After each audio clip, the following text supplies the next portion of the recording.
I dag så er der mange unge, som føler sig presset og stresset, fordi de går i gymnasiet og har mange lektier og afleveringer, og som derfor fravælger sociale aktiviteter, fritidsaktiviteter og generelt bare fritidsjob. Og det synes vi egentlig er en ret stor problematik. Det viser en undersøgelse fra DR Nyheder også. Det viser sig, at det faktisk både er drenge og piger, som føler sig stressede og føler, at de ikke har tid til andet end gymnasiet. Så vi vil gå rundt og interviewe forskellige elever og høre, hvad deres mening er.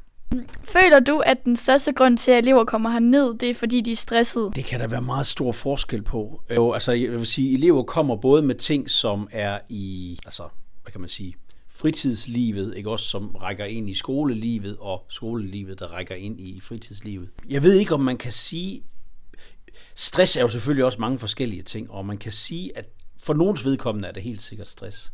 For andres vedkommende handler det mere om at hjælpe dem med at få den tid, de egentlig har planlagt. Ja, sådan tror jeg vil sige. Men der er selvfølgelig begge dele, ikke? Også begge kategorier, og de har også meget store udsving. Hej, hvem snakker vi med? Jeg snakker med Emma. Ja, er det okay, jeg stiller dig et spørgsmål? Det gør du bare. Jo tak. Føler du, at du ligesom fravælger dine fritidsaktiviteter frem for skole? Jeg føler, det kommer meget i periode. Altså sådan lige nu, der er ret mange opgaver, så der kommer jeg måske til at fravælge sådan lidt aktiviteter og arbejde, og så bare lægge skolen til. Ja, har du nogen sådan fritidsaktiviteter, sådan sport eller sådan noget? Jeg har arbejde, jeg måske bruger lidt for meget tid på, end at lave lektier. Ellers så er det egentlig bare at prøve at være sammen med vennerne, og prøve at bare fyre den lidt af. Sig, hvad du hedder først. Vilas.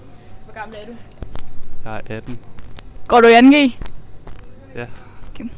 Føler du nogensinde, at du ikke har tid til fritidsaktiviteter, eller socialt samvær, eller sådan bare fritidsjob, eller et eller andet, fordi det er så hårdt og stressende at gå i 2G? Ja, nogle gange er det let for mange lektier og afleveringer. Føler du, at du kan nå det hele, eller er det virkelig sådan presset? Det er ret tit ret presset. Tak for det. Hej med jer.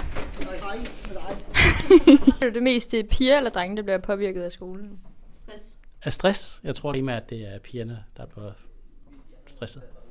Er der nogen speciel grund til det? Der er jo sådan noget, der hedder 12-talspiger. De gode piger, der forsøger at gøre det så godt som muligt. Der er ikke ret mange, der snakker om 12-talsdrenge. De snakker måske mere om, at de skal slukke ned fra Discord. Hvad får man, hvis man parer en hund og en sporvogn? Det ved jeg ikke. En sporhund.